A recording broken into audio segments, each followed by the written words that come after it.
नमस्कार, स्वागत है आप सभी का गणेश एस्ट्रो हेल्प में।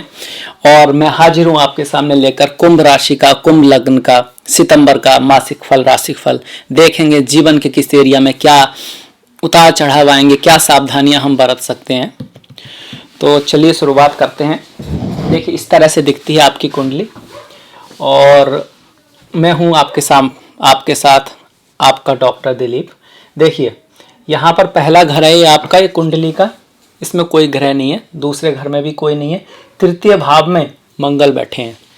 अगर आपका कुंभ लग्न है या कुंभ राशि है तो यहाँ पर जो है तीसरे भाव में मंगल बैठे हैं। चौथा भाव खाली है। पंचम में राहु बैठे हैं मिथुन राशि में। मंगल मेष राशि में है। शुक्र छठे भाव में कर्क राशि में बैठे हुए हैं और सूर्य जो है वो सप्तम भाव में अपनी ही राशि में बैठे हैं, लियो में, सिंह राशि में बैठे हैं। सूर्य यहाँ पर 16 तारीख तक रहेंगे। 16 के बाद ये छठे भाव में आ जाएंगे, कन्या राशि में आ जाएंगे सिंह राशि से। बुध जो है वो 2 सितंबर को यहाँ आएंगे, कन्या राशि में आएंगे। 22 सितंबर तक कन्या राशि में रहेंगे और 22 के बाद तुला राशि में आएंगे। इस तरह से रहेगा। गुरु और केतु, यहाँ एक अच्छी खबर है आपके लिए, बहुत अच्छी खबर है। अच्छी क्या कि गुरु जो है रहेंगे तो इसी भाव में, कहीं जाएंगे भी नहीं। पर गुरु जो बहुत दिनों से आपके रेट्रोगेट चल रहे थे, वक्री चल रहे थे, वो मार्गी होने वाले हैं। तो ये वास्तव में बहुत अच्छी खबर है कि एकादश भाव का स्वामी एकादश भाव में बैठकर वक्री न होकर अब मार्गी हो जाएगा। एकादश भाव जो होता है बड़ा महत्वपूर्ण भाव है। ये भाव है फुलफिलमेंट ऑफ डिजायर, आपके सपने सच होने का, अवार्ड्स मिलने का, इनाम मिलने का, पदोन्नति का, फेम मिलने का, दोस्ती का, और कह सकते हैं किसी भी चीज़ में सफल होने के लिए इस भाव का साथ होना बहुत ज़रूरी है। और इसी भाव का स्वामी अगर इसी भाव में बैठकर वक्री होता है, वो भी केतु के साथ, तो पिछले टाइम थोड़ा सा मतलब चीज़ें उतनी नहीं हो रही थी जितनी होनी चाहिए थी। तो अब गुरु आपका साथ देने आ गए हैं और वो मार्गी हो रहे हैं। तो ये बहुत अच्छी खबर है। शनि है वो भी वक्री हैं। वो 7.5 की सिर्फ शुरुआत है, पर वक्री से अच्छा है कि वो वक्री ना हो। तो ये भी एक अच्छी खबर है कि 30 सितंबर से शनि भी वक्री ना होकर मार्गी हो रहे हैं, रेट्रोग्रेड ना होकर डायरेक्ट हो रहे हैं। तो दो अच्छी खबर हमारे लिए है। कुंभ राशि वालों के लिए सबसे अच्छा तो ये है कि गुरु जो हैं वो मार्गी हो रहे हैं। इससे क्या होगा? धन, क्रिएटिविटी, लक, मतलब कि सौभाग्य और लाभ, ये चारों चीज़ों में आपको एक बड़ा अंतर दिखाई देगा कि कहीं ना कहीं से लाभ के लिए कुछ ना कुछ रास्ते बनेंगे। इसका मतलब प्रमोशन होगा या बिजनेस बढ़ेगा या किसी तरह से धन आएगा। क्रिएटिविटी, आपका जो आइडिया है, कोई अच्छे आइडिया आएंगे। काम को, जो भी आप काम कर रहे हैं उसमें सुधार आएगा। काम में सुधार आएगा तो रिजल्ट में भी सुधार आएगा। सौभाग्य, मेहनत कर रहे हैं, काम ठीक भी है, आइडिया भी अच्छा है, पर किसी तरह से क्लिक नहीं हो पा रहा है, बोलते हैं ना, टाइमिंग नहीं हो रही, भाग्य साथ नहीं दे रहा, तो वो चीज़ आने वाली है। तो हर तरह से एक तरह से अच्छा मूवमेंट है आपके लिए। ऊपर से आपके लिए जो राहु हैं, जो कि पंचम भाव में है, वो चतुर्थ भाव में आने वाले हैं 23 तारीख से।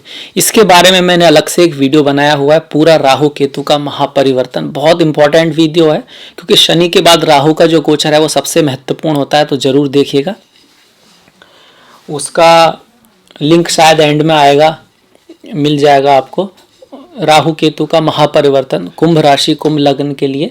अच्छा, राशि और लग्न दोनों के लिए ही देखना चाहिए। राशि का मतलब है जहां आपका चंद्रमा है, वहां पर अगर 11 नंबर लिखा है तो आपकी राशि है। आपका यहाँ पहले भाव में लग्न कुंडली में 11 नंबर लिखा है तो आपका लग्न है। चंद्रमा से सुख दुख मन भाव ये सब देखते हैं, कैसा रहेगा मन, कैसा रहेगा। ऐसे समझ सकते हैं, अगर किसी आदमी के पास मर्सिडीज है पर वो उसमें बैठ के भी दुखी है तो चंद्रमा प्रॉब्लम दिखाएगा, क्योंकि वो एंजॉय नहीं कर रहा लाइफ को, वो परेशान है। और लग्न देखते हैं बुद्धि, इंटेलेक्ट के बेस पर, बुद्धि के बेस पर, विवेक के बेस पर। तो विवेक के बेस पर तो भाई उसके पास पैसा है, उसके पास मर्सिडीज है। पर अगर चंद्रमा बुरा दिखा रहा है, लग्न अच्छा दिखा रहा है, मतलब चीज़ें तो ठीक ही होंगी पर आप उसको गलत तरीके से लेंगे। अगर दोनों से दिखा रहा है अच्छा तो बहुत बढ़िया, तरक्की भी होगी, प्रमोशन भी होगा, पैसा भी आएगा और आप उसको एंजॉय भी कर पाएंगे, आप उसका आनंद भी ले पाएंगे। दोनों ही चीज़ें, इसलिए दोनों से देखना चाहिए। चंद्रमा से चौथा भाव बहुत इंपॉर्टेंट होता है मन के लिए, मन के लिए, सुख के लिए, घर में शांति के लिए। लग्न से चौथा भाव बहुत इंपॉर्टेंट होता है, घर, गाड़ी, बंगला, कोई संपत्ति, उस चीज के लिए। ये थोड़ा सा अंतर आता है। अब देखिए ये कुंडली है, तो हम एक एक ग्रह को लेंगे, उसके सारे एस्पेक्ट लेंगे, फिर वो किस किस लाइफ के क्षेत्र को छू रहा है, क्या क्या करना चाहता है, वहाँ पे क्या करेगा वो लेंगे, और क्या हम सावधानी कर सकते हैं, अगर कोई नेगेटिव बात है तो उसको कैसे हम पॉजिटिव की तरफ ले जा सकते हैं, उसकी बात करेंगे। हेल्थ की, जॉब की, बिजनेस की, लव लाइफ की, मैरिड लाइफ की, जिसको भी वो छुएगा हम उसकी बात करेंगे, फिर एक कंक्लूजन बनाएंगे। अब जैसे मंगल है, मंगल तीसरे भाव में है, तीसरे ही भाव के स्वामी हैं, 10 तारीख से वक्री हो रहे हैं, 13 नवंबर तक। तीसरे भाव का स्वामी अगर तीसरे में ही है तो आपके अंदर साहस बहुत रहेगा, शौर्य बहुत रहेगा, हिम्मत बहुत रहेगी, ताकत बहुत रहेगी, किसी चीज़ को करने की एनर्जी की कमी आपके अंदर नहीं रहेगी। और जितनी मेहनत करेंगे उतना आप आगे बढ़ पाएंगे, जितना आप प्रयास करेंगे उतनी यहाँ पर तरक्की होगी। प्रयास करना अवश्य है यहाँ पर। छोटे भाइयों से थोड़ा सा, ये पड़ोसियों से, छोटे भाइयों से किसी बात को लेकर अनाबनी या झगड़ा कुछ हो सकता है। जन्म पत्री में है तब भी ऐसा ही रिजल्ट होता है। व्यक्ति अपने कर्म के बलबूते पर, अपनी हिम्मत के बलबूते पर बहुत ऊपर जाता है, पर दोस्त उसके कम होते हैं, भाइयों से भी उनकी थोड़ी कम बनती है, क्योंकि उसकी एक अपनी आइडेंटिटी होती है और थोड़ा सा रफ होता है। वो बहुत ज़्यादा दूसरे की बातों को नहीं सुनता, पर अच्छा होता है, मेहनत करता है। लाइफ में बहुत अच्छा कॉम्बिनेशन है, बहुत ही अच्छा कॉम्बिनेशन है। और ऐसा व्यक्ति कहीं भी उसे डाल दो वहाँ से रास्ता निकाल लेता है, हार नहीं मानता, असंभव उसके उसमें होता नहीं है। और बचपन से ही उसको अपने गोल का पता होता है क्या करना है, तो इस वजह से वो जल्दी तरक्की भी करता है और अक्सर लाइफ में बहुत ऊपर जाता है। तो कुछ बच्चे अगर इस महीने में पैदा होंगे, अगर उनका कुंभ लग्न आता है, मंगल यहाँ पर आते हैं, तो उसके लिए बहुत अच्छी बात है। ट्रांजिट की हमने बात की, अब थोड़ा दृष्टि देख लें मंगल की। मंगल की चौथी दृष्टि शुक्र पर है, सप्तम दृष्टि जो है नवम भाव पर है, और अष्टम दृष्टि आपके 10वें भाव पर, कर्म भाव पर है। तो शुक्र पर दृष्टि बहुत अच्छी है, कामुकता को बढ़ाएगी, वासना को बढ़ाएगी, स्त्री पुरुष के बीच आकर्षण को बढ़ाएगी, लड़के लड़कियों के बीच आकर्षण को बढ़ाएगी। जो लोग सिंगल हैं, चाहते हैं उनके जीवन में कोई प्रेमी आए, प्रेमिका आए, तो उसकी यहाँ पे संभावना है, आपके जीवन में कोई आ सकता है। हालांकि बड़ी सावधानी की जरूरत है, क्योंकि शुक्र जो है वो 6ठे भाव में है। लड़कियों के लिए कुछ खास सावधानी की जरूरत नहीं कह सकते, पर हाँ लड़कों के लिए यह है कि जो उनके जीवन में लड़की आएगी, जो स्त्री आएगी, जो गर्लफ्रेंड आएगी, या कोई जो दोस्ती आएगी, पहले तो दोस्ती होगी, वो थोड़ा पेशेंस के साथ चुने। हो सकता है थोड़ा टाइम दें उसको, जाने कि हो सकता है कि वो जैसा आप समझ रहे हैं वैसा ना हो, इस तरह की संभावना है, क्योंकि शुक्र 6ठे भाव में है। 6ठा भाव रोग ऋण शत्रु का है, तो इस चीज का ध्यान रखें। मंगल की जो सीधी दृष्टि नवम पर पड़ रही है, तो पिता के साथ थोड़ी सी बहस हो सकती है किसी बात को लेकर, या जो बॉस हैं उनके साथ थोड़ी बहस हो सकती है। तो इस बात का ध्यान रखना है कि देखिए, चाहे वो ऑफिस हो, मतलब आप जॉब में हो, या फिर आप सर्विस में हो, या फिर आप बिजनेस में हो, आपसे जो ऊपर वाले हैं, जो सीनियर्स हैं, उनके साथ बड़ा सादगी से और बड़े क्या कह सकते हैं, बड़े ही संतोष के साथ, बड़े ही प्रेम के साथ बात करना है, क्योंकि यहाँ पे चांसेस है कि वो थोड़ा आपकी बात का बुरा मान सकते हैं। हालांकि अगर आप ऐसा करते हैं तो यहाँ पे प्रमोशन के चांस भी बन रहे हैं। मंगल अपनी ही राशि को 10वें में देख रहे हैं, तो प्रमोशन के चांस बन रहे हैं, पर पिता के साथ थोड़ा, पिता की हेल्थ का ख्याल यहाँ पे रखना है। अच्छा, पिता के हेल्थ का ख्याल खासकर मैं क्यों कह रहा हूँ कि सिर्फ मंगल की दृष्टि नहीं है, वहां पर शनि और राहु की दृष्टि भी है। जब आप उन पर आएंगे तो आप जानेंगे कि वहां पर शनि और राहु की भी दृष्टि पड़ रही है। तो एक ही ग्रह पर इतने की दृष्टि आ रही है, तो एक तो पिता का एक यात्रा करते वक्त, जब आप कोई लॉन्ग जर्नी कर रहे हो, किसी पिलग्रिमेज पर जा रहे हो, तभी तीर्थ स्थान पर जा रहे हो, तो सावधान रहिएगा। कुछ ऐसा हो सकता है, कोई छोटा मोटा ट्रेन छूट जाए, कुछ छोटी मोटी चोरी हो जाए, थोड़ा सा, क्योंकि मेन जो डिसाइडर है, जो फैक्टर है, वो तो आपकी जन्म पत्री है, वही करेगी। पर यहाँ से संभावनाएं हैं, ऐसा हो सकता है, होगा या नहीं ये तो जन्म पत्री में लिखा है। अगर जन्म पत्री में लिखा है कुछ नहीं होगा तो कुछ नहीं होगा, सब अच्छा होगा तो सब अच्छा होगा, क्योंकि जन्म पत्री जो लिखा है उसमें से ही गोचर कुछ देता है। अगर उसमें लिखा ही नहीं है तो कुछ नहीं होगा। आप ऐसे समझिए कि आपकी कुंडली में करोड़पति बनने का योग ही नहीं है जब आप पैदा हुए। बाई चांस कह रहा हूँ मैं तो चाहता हूँ सबकी में हो, पर नहीं है बाई चांस। पर गोचर में कोई ग्रह आ रहा है कि भैया छप्पर फाड़ के देंगे, लेंटर फाड़ के देंगे और पैसा बरसेगा इन राशि वालों पर। और मोस्टली पीपल कहेंगे भाई, 80% लोग कहेंगे, बल्कि 95% लोग कहेंगे कि भाई कुछ भी नहीं हो रहा, कुछ भी नहीं आ रहा, क्योंकि 90% से ज़्यादा कुंडलियाँ आपको वो योग नहीं मिलेगा पहली बात तो। और अगर है भी तो उस ग्रह की दशा महादशा नहीं होगी। तो जब तीनों चीज़ें मिलती हैं, वो योग भी हो धन का, उस ग्रह की दशा महादशा भी हो और वो ट्रांजिट भी आ जाए, तब वो चीज़ होती है। तो कुछ लोगों की लाइफ में हो पाती है, यही उसका कारण है। इसीलिए जन्म का महत्व है। हमारे यहाँ तो देखिए ना, बैठे रहते हैं माता पिता और जो फैमिली के जो गुरु हैं, ब्राह्मण लोग हैं, कि भाई किस समय जन्म होगा। समय तो समय, घंटा मिनट के बाद सेकंड, और हिंदू उसमें तो कला विकलास तक जाते हैं वो लोग। सेकंड से भी महीन इकाई तक जाते थे हम लोग। तो हमारे यहाँ तो बड़ा ट्रेडिशन था कि एकदम एग्जैक्ट टाइम का पता होना बहुत ज़रूरी था। समय का, एग्जैक्ट टाइम का, जो ऋषि मुनियों ने जो लिखा है वो सेकंड से भी कम पे गए हैं। तो कितना महत्व है समय का। तो राशि तो एक ओवरऑल है, असली तो आपकी जन्म पत्री है, पर इससे ये पता लगता है क्या हो सकता है। जैसे बॉस के पिता के बारे में, बॉस से और पिता से, खास करके पिता की सेहत का ध्यान का यहाँ पर आ रहा है। और ट्रैवल के समय सावधानी रखनी है, इस बात का आ रहा है। अगर आप 9वें भाव से संबंधित कार्य में, आप टीचर हैं, आप प्रोफेसर हैं, आपका टूरिज्म का बिजनेस है, आप यात्राएं बहुत करते हैं, तब भी सेहत का ध्यान रखना है। यात्राएं करेंगे तो ये चीज़ का पॉसिबिलिटी ज़्यादा बढ़ जाएगी, क्योंकि आप यात्रा हर दिन ही कर रहे हैं, तो थोड़ा ध्यान रखिएगा। बाकी प्रमोशन का बहुत अच्छा है। अगर आप पुलिस में हैं, मिलिट्री में हैं, स्पोर्ट्स में हैं, रियल एस्टेट में हैं, सर्जन हैं, आप ऐसी जगह काम करते हैं जहाँ पर हथियार और अग्नि का यूज होता है, तो आपको प्रमोशन हो सकता है, धन लाभ हो सकता है। तो देखिए एक ही ग्रह कितनी चीज़ें दिखा रहा है ना। इसके बाद राहु देखिए, राहु की बात करें तो राहु पंचम में है। बच्चों का मन भटकेगा, स्टूडेंट्स जो हैं उनका भी मन भटकेगा। जो पढ़ाई कर रहे हैं भाई, पढ़ाई ध्यान से कीजिएगा, बहुत ज़रूरी है, क्योंकि राहु आपको भटकाएंगे इधर उधर। मन करेगा भैया फेसबुक देख लो, मन करेगा टीवी देख लो, मन करेगा गाने सुन लो, मन करेगा थोड़ा दोस्तों के साथ घुमाओ, पर पढ़ाई तो करनी है। अब नहीं करेंगे तो दिक्कत होगी, खास करके 13 तारीख तक, क्योंकि 13 तारीख के बाद गुरु थोड़ा फेवर करने लग जाएंगे, वो मार्गी हो जाएंगे और आपको थोड़ा इंटरेस्ट आएगा, आपका मन भी लगेगा, पर तब तक उसको मेहनत करना है। फिर याद रखिएगा, हमारा जो मस्तिष्क है ना, वो तो कह सकते हैं कि बड़ा अजीब ही है। वो उसी तरह से काम करता है जितना आप उससे कराना चाहते हैं। अगर उससे आप पूछेंगे कि भाई आगरा जाना है तो क्या रास्ता है, तो वो आपको बताएगा आगरा कैसे जाना है। अगर आप उससे पूछेंगे कि भाई बेंगलोर जाना है, तो वो आपको बताएगा कि बेंगलोर आप कैसे जा सकते हैं।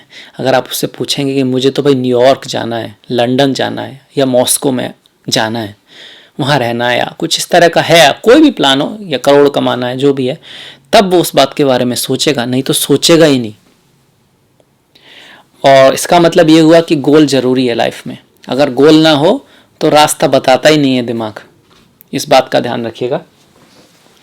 इसके बाद देखिए राहु की जो दृष्टियां हैं उसको देखें, 1 2 3 4 5। एक दृष्टि तो वही है जो हम बात कर चुके हैं कि 9वें भाव पर उसकी दृष्टि आ रही है, जो कि पिता के लिए, यात्रा के लिए थोड़ा सा ध्यान रखना है। धर्म के क्षेत्र में आपका मन थोड़ा सा भटकेगा, आपको दूसरे धर्म, दूसरा रिलीजन, दूसरी जगह देखने में मजा आएगा, बहुत अच्छी बात है।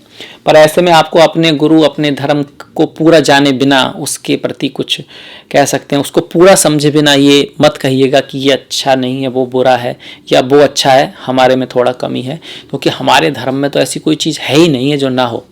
हमारे धर्म में हनुमान है, हमारे धर्म में शिव हैं, हमारे धर्म में काली हैं, विष्णु हैं। जिस पसंद हो, जिस तरह का आपका नेचर हो, उस तरह के ईश्वर आपके पास हैं। हमारे धर्म में ओम है, जो शब्दों से भी परे है और जो अंकों से भी परे है। जो एक भी कहोगे तो गलत है, अनंत कहोगे तब भी गलत है।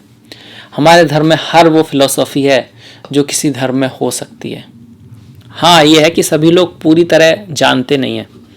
गीता में ही अगर आप पाएंगे तो भगवान कृष्ण ने भक्ति योग की बात की है, कर्म योग की बात की है, ज्ञान योग की बात की है, ईश्वर के विभिन्न रूपों की बात की है।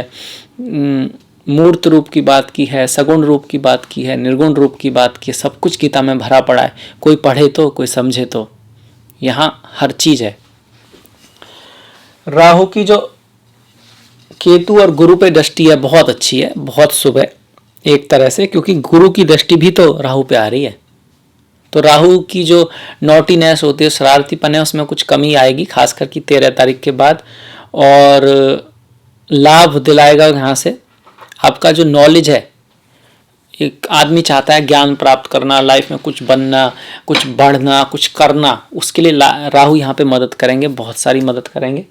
और राहु की जो 9वीं जो दृष्टि है वो लग्न पर आ रही है। यहाँ थोड़ा सा ये है कि वो कंफ्यूजन क्रिएट करेंगे, बिना बात की बात को लेकर आपके पत्नी के, आपके दोस्तों के बीच में कोई प्रॉब्लम ला सकते हैं, इल्यूजन के बेस पर, जो होगा नहीं वास्तव में, पर ऐसा लगेगा कि है, क्योंकि राहु धुआं का पहाड़ बनाते हैं। मतलब धुएं का पहाड़ क्या होता है, दिखता तो है पर छुएंगे तो कुछ है नहीं। तो बिना बात की बात के ऊपर आपस में लोग लड़ झगड़ जाते हैं कभी कभार राहु की वजह से। तो इस बात का ध्यान रखिएगा कि फालतू की बातों पे फोकस नहीं करना, गोल पर फोकस करना है और छोटी मोटी बातों को इग्नोर करना है। सीखना है कि लाइफ में क्या इंपॉर्टेंट है, उसी पर ध्यान देना है। तो फिर ये छोटी मोटी बातें, ये धुएं के पहाड़ ना आपके पत्नी के बीच, ना आपके भाइयों के बीच या आपके दोस्तों के बीच कोई प्रॉब्लम कर पाएंगे। आपको समझना है कि गलतियां सभी करते हैं। जिस तरह आप अपनी गलती माफ़ करते हैं, उसी तरह आपको अपनों की गलतियां भी माफ़ करनी सीखनी होंगी। तो फिर राहु आपका कुछ उखाड़ नहीं पाएगा। इसके बाद देखिए शुक्र की बात करें। शुक्र का छठे में आना, कह सकते हैं कि मेहनत थोड़ी ज़्यादा कराएगा। भाग्य का स्वामी छठे में आया हुआ है और चौथे भाव का स्वामी भी छठे में आया है। माता के स्वास्थ्य का भी थोड़ा सा ऐसा हो सकता है, मतलब माता की स्वास्थ्य थोड़ा सा, कोई बुखार आ जाए, जुकाम, मतलब थोड़ा सा स्वास्थ्य के लिए है। और घर गाड़ी बंगला कुछ खरीदते हैं तो उसे खरीदते वक्त डॉक्यूमेंट्स वगैरह का पूरा ख्याल रखना है, पूरा ध्यान रखना है, क्योंकि चौथा भाव इन सब चीज़ों को दिखाता है। भाग्य में जितने आप कोशिश करेंगे, जितना आप हार नहीं मानेंगे, भाग्य आपका उतना ही साथ देगा। ऐसा नहीं है कि आप कोशिश ना करें और अपने आप कोई अपॉर्चुनिटी आए, आप इंतजार करें अपॉर्चुनिटी आएगी उसके बाद मैं कुछ करूँगा। आपको 100 बार कोशिश करनी होगी, जाके इधर नहीं तो उधर, उधर नहीं तो इधर, उधर नहीं तो इधर, तब जाके कहीं एक जगह बात बनेगी। और बनेगी जरूर, पर कोशिश करेंगे तब। इस तरह की यहाँ पर संभावना है। स्त्रियों के थ्रू थोड़ा सा उनका आदर करना है, उनका सम्मान करना है और बड़े ही तहजीब से उनके साथ बात करना है, क्योंकि उनके थ्रू आपके जीवन में कोई प्रॉब्लम आ सकती है। ऑफिस में कोई स्त्री हो, चाहे कोई भी हो, फीमेल्स से थोड़ा सा बड़े सम्मान के साथ रहना, उनके साथ उलझना नहीं है, कि उनसे उलझने में प्रॉब्लम आ सकती है। सप्तम का स्वामी सप्तम में है, बहुत अच्छा है। इस तरह का सूर्य आपको अपनी रेस्पॉन्सिबिलिटी के प्रति, आपका अपनी जिम्मेदारी के प्रति बड़ा एहसास रहेगा, बड़ी मेहनत करेंगे उसके लिए। आप अपने आप को थोड़ा रॉयल फील करेंगे और आपका जो पार्टनर है वो भी अपने आप को रॉयल फील करेगा। तो ऐसे में क्या हो सकता है, ईगो बैटल्स हो सकती है, क्योंकि 2 राजा एक ही घर में, फिर कौन बड़ा भैया, जंग चलेगी। तो इस बात का ध्यान रखना है कि आपका जो पार्टनर है वो भी कहेगा कि हाँ ऐसे करना, आप भी कहेंगे ऐसे करना, तो मामला बिगड़ सकता है। तो आपकी जिम्मेदारी है कि आप उसको इस तरह से सॉल्व करें कि उनको अच्छा भी लगे, उनकी ईगो को भी ठेस ना लगे और बात भी बन जाए। इस बात का ध्यान रखना है।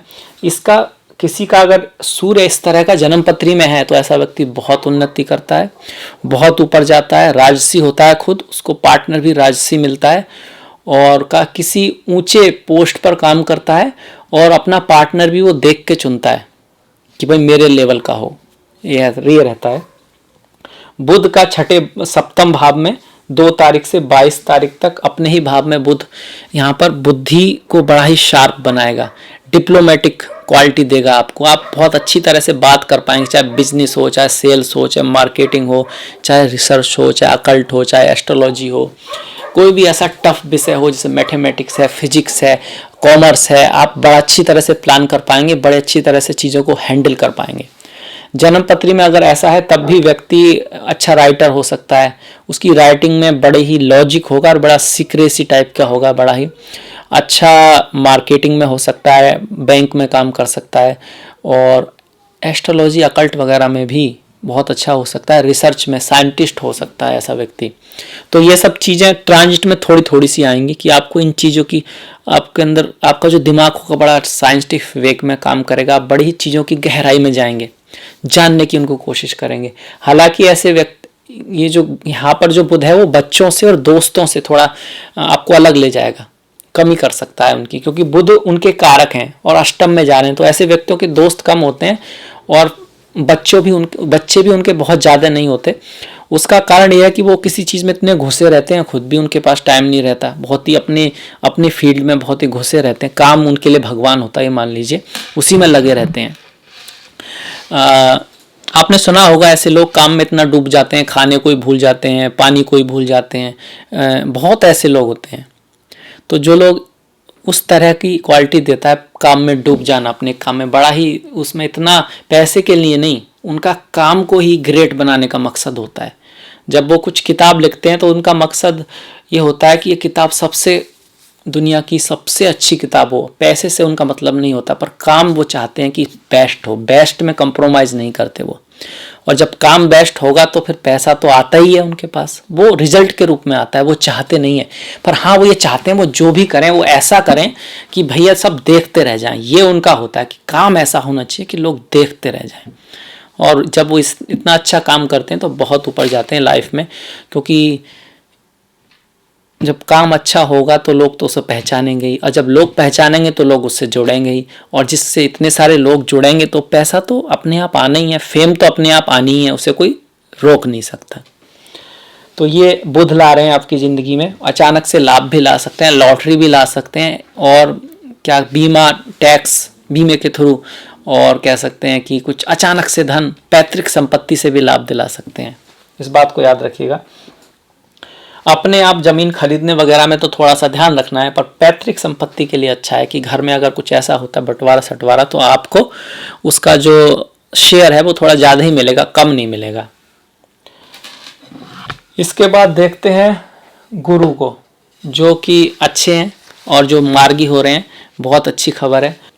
अब गुरु की अगर हम दृष्टियाँ देखें तो गुरु की जो 5वीं दृष्टि है वो मंगल पर पड़ेगी, आपके तृतीय भाव पर पड़ेगी। तृतीय भाव होता है आपके दोस्त, भाई, पड़ोसी और आपकी सराउंडिंग, आपका कर्म, और उस पर गुरु की दृष्टि, मतलब आपका जो कर्म होगा वो गुरुओं की तरह होगा।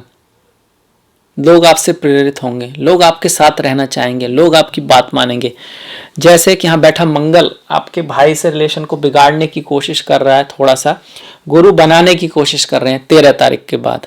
तो 13 तारीख के बाद मंगल के जो इफेक्ट है उसको थोड़ा कम करेंगे गुरु, और जो पड़ोसी हैं, भाई हैं वगैरह जो हैं, उससे काफ़ी हद तक उसमें कंट्रोल करने की कोशिश करेंगे। इतना उग्र नहीं रहेगा वहाँ पर मंगल का प्रभाव। आपकी संगत का लोगों के ऊपर अच्छा असर पड़ेगा। देखिए, संगत बड़ी चीज़ है। अगर आप शराब नहीं भी पीते ना, और अगर आप 2-4 महीने 5 शराबियों के साथ गुजार लें तो 90% चांस है कि आप भी पीने लगेंगे। इसलिए अच्छे लोगों के साथ रहिए, अच्छे दोस्त रखिए जो खुद आगे बढ़ें, आपको आगे बढ़ने के लिए प्रेरित करें। जो आपसे ये पूछें, ये ना पूछें कि भैया आप कि भाई कल कौन सी बोतल लाएगा या कौन सी फिल्म देखेगा। जो पूछे कि भाई तेरा अगला प्रोजेक्ट क्या है, उसके लिए क्या कर रहा है तू, मैं तो ये कर रहा हूँ, और कैसे आगे करना है लाइफ में, क्या करना है, और सलाह दे आपको अच्छी। ऐसे दोस्त बनाइएगा। तो गुरु की तो 5वीं दृष्टि की बात की। 5वीं दृष्टि मंगल पर है तो भाइयों के साथ रिलेशन को सुधारेगी। और रियल इस्टेट में अगर आप हैं, मिलिट्री में आप हैं, पुलिस में आप हैं, स्पोर्ट्समैन हैं आप, मंगल से जुड़ा हुआ आपका कार्य है तो उसके लिए भी आपकी हेल्प करेगी। गुरु की जो राहु पर दृष्टि है वो बच्चों के लिए अच्छी है। हालांकि मैं राहु हैं तो बच्चों का मन थोड़ा बहुत भटकेगा, खासकर कि 13 तारीख के बाद बातें ठीक होने लगेंगी, क्योंकि गुरु डायरेक्ट हो जाएंगे। डायरेक्ट होते ही वो राहु को ज़्यादा अच्छी तरह से कंट्रोल कर पाएंगे। हालांकि राहु पर गुरु की दृष्टि है तो गुरु पर राहु की दृष्टि भी है, तो आपका जो अपने जो गुरु हैं, टीचर हैं, स्टूडेंट्स हैं, सीनियर्स हैं, उनके प्रति थोड़ा सा कह सकते हैं आपको शक रहेगा मन में। और यहाँ ये भी है कि हाँ भाई अच्छे सीनियर्स, गुरु, टीचर्स मिलने में भी कठिनाई आती है अगर जन्म कुंडली में इस तरह से राहु गुरु देख रहे हैं। और आदमी मेहनत ज़्यादा करता है, उसकी प्रतिभा का उतना लोग समझ नहीं पाते, मतलब वो ज़्यादा योग होता है और उसको वो श्रेय नहीं मिलता, उसका यश नहीं मिलता, ये रहता है। गुरु की जो नवम दृष्टि है वो सप्तम भाव पर पड़ रही है, माफ़ कीजिएगा, और वहाँ पर सप्तम का स्वामी भी बैठा है। तो किसी रिश्ते की शुरुआत, शादी, विवाह, प्रेम उसको दिखा रही है, ज़बरदस्त दिखा रही है। अगर आपकी सूर्य की दशा महादशा है सप्तम की, और इस तरह का जो ट्रांजिट है और सूर्य भी सप्तम से जा रहे हैं, तो आपकी शादी होना काफ़ी हद तक निश्चित है। अगर आपकी कुंडली में ऐसा योग नहीं है कि इस व्यक्ति की शादी में प्रॉब्लम आएगी या शादी होगी नहीं, अगर है तो बहुत हद तक आपके जीवन में कोई ना कोई आ जाएगा। और ये जो मुलाकात है वो सिर्फ प्रेम तक नहीं रहेगी, शादी तक जा सकती है। और व्यक्ति भी काफ़ी हद तक राजसी अच्छे परिवार से, और कह सकते हैं कि योग्य व्यक्ति होगा, क्योंकि सूर्य आ रहे हैं भाई। सूर्य का मतलब ही राजा होता है,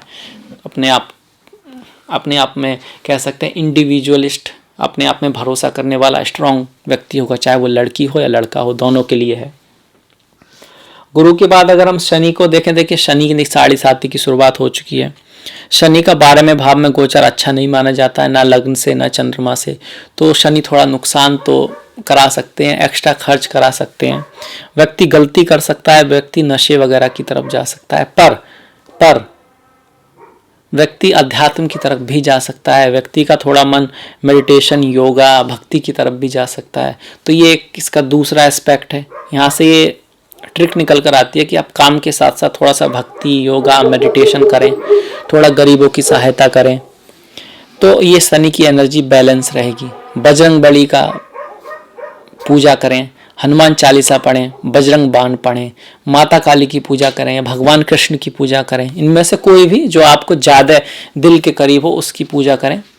और प्रैक्टिकल रेमेडी यही है, मेहनत करते रहें, हार नहीं माने, गोल होना चाहिए लाइफ में, क्योंकि गोल ही नहीं है तो मेहनत किसके लिए करेंगे।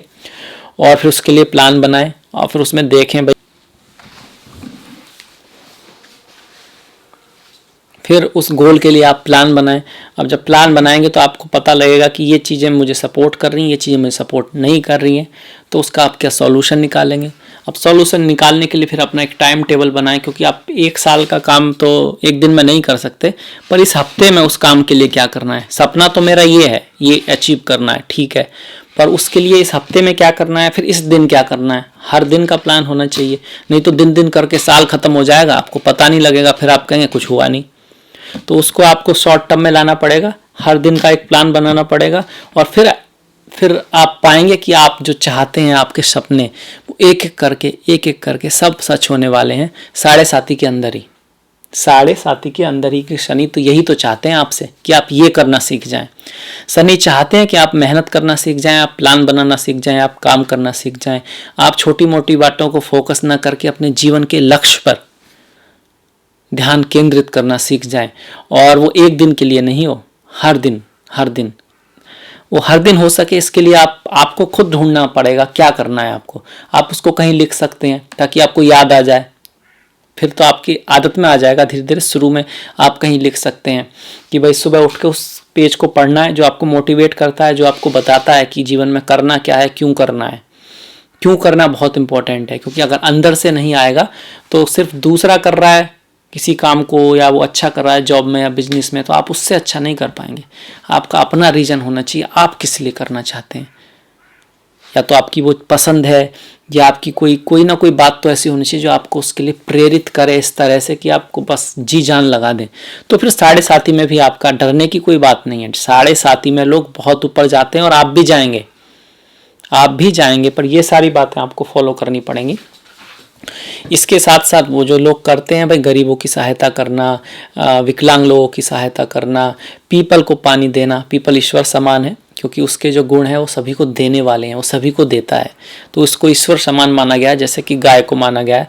तो पीपल की परिक्रमा करना, शनिवार को 7 परिक्रमा करना, ये अच्छा माना जाता है, शुभ माना जाता है। बजरंग बली का है, ये सबसे बहुत फेमस है। बजरंग बली को सिंदूर चढ़ाना है ना, काली चींटियों को आटा खिलाना, कुत्ते को रोटी देना, गाय को चारा देना या रोटी देना, कौओं को खाना खिलाना।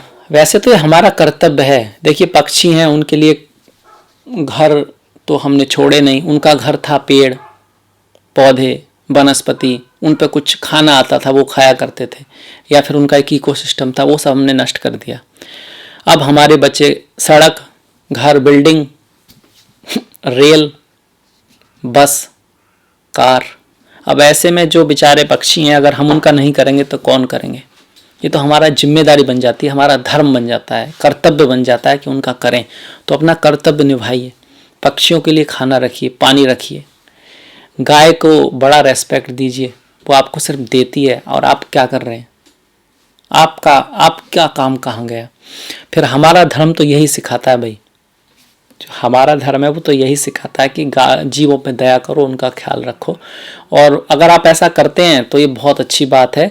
साढ़े साती में भी मदद मिलेगी, आपकी आत्मिक उन्नति में भी मदद मिलेगी। अब इसके बाद हम त्योहारों की बात कर लेते हैं, क्योंकि आत्मिक उन्नति के लिए त्योहारों का रखना, व्रत का रखना, उसकी कथा को पढ़ना समझना बहुत ज़रूरी है। तो 13 तारीख इस महीने इंदिरा एकादशी है, 27 तारीख की पद्मानी एकादशी है, 1 सितंबर की अनंत चतुर्दशी है, 2 सितंबर की पूर्णिमा है, 15 तारीख का प्रदोष व्रत भी है और इस माह की मासिक शिवरात्रि भी है, 29 तारीख का प्रदोष व्रत है। प्रदोष व्रत शिवरात्रि नॉर्मली जब चंद्रमा एफ्लिक्टेड होता है, विषयोग होता है, उसमें ज़्यादा कहते हैं। बाकी तो हर किसी ग्रह के उसमें बाबा भोलेनाथ की पूजा, रुद्राभिषेक, ये सब किया जा सकता है और उससे लाभ भी 100% होता है।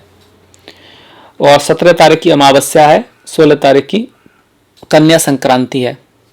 जिस भी ईश्वर की आप पूजा करते हैं, चाहे भगवान गणेश हो, चाहे भोलेनाथ हो, चाहे हनुमान हो, जब हनुमान चालीसा पढ़ते हैं तो उसको पढ़ते वक्त उसके जो गुण हैं उन पर ध्यान दीजिए, उन खूबियों को अपने जीवन में उतारिए।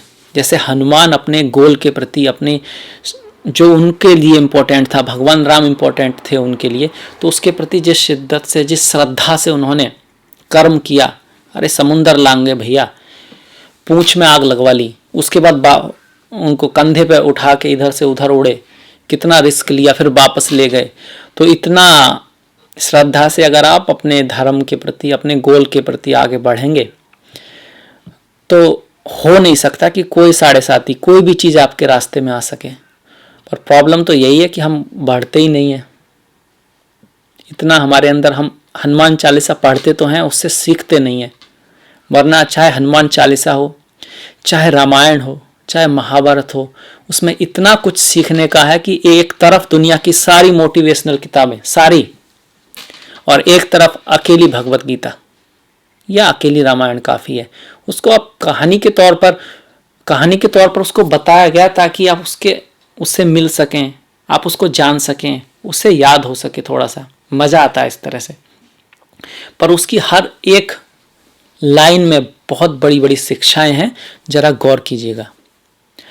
तो इसी के साथ मैं ये कुंभ राशि के लिए सितंबर का जो मासिक फल है उसको समाप्त करता हूँ। मुझे आशा है आपको अच्छा लगेगा, पसंद आएगा और इससे आप कुछ सीखने को भी मिलेगा। भगवत गीता आप पढ़ेंगे, रामायण आप पढ़ेंगे, उसका अर्थ भी समझेंगे और उसमें हर तरह की रेमेडी अपने आप है अगर आप उसे समझ गए तो। और जो लाइक वाला बटन है, अगर आपको अच्छा लगा हो तो प्लीज़ लाइक कीजिएगा, प्लीज़ सब्सक्राइब कीजिएगा और जो घंटी वाला बटन है उसको दबाना मत भूलिएगा। डिस्क्रिप्शन में मैंने अपना लिंक दिया, इंस्टाग्राम का, फेसबुक का, ट्विटर का, तो प्लीज़ लाइक, प्लीज़ फॉलो। और इसी के साथ मिलेंगे नेक्स्ट वीडियो में। अगर आपकी कोई सलाह है तो उसको लिखना भी मत भूलिएगा। तब तक के लिए नेक्स्ट वीडियो तक नमस्कार।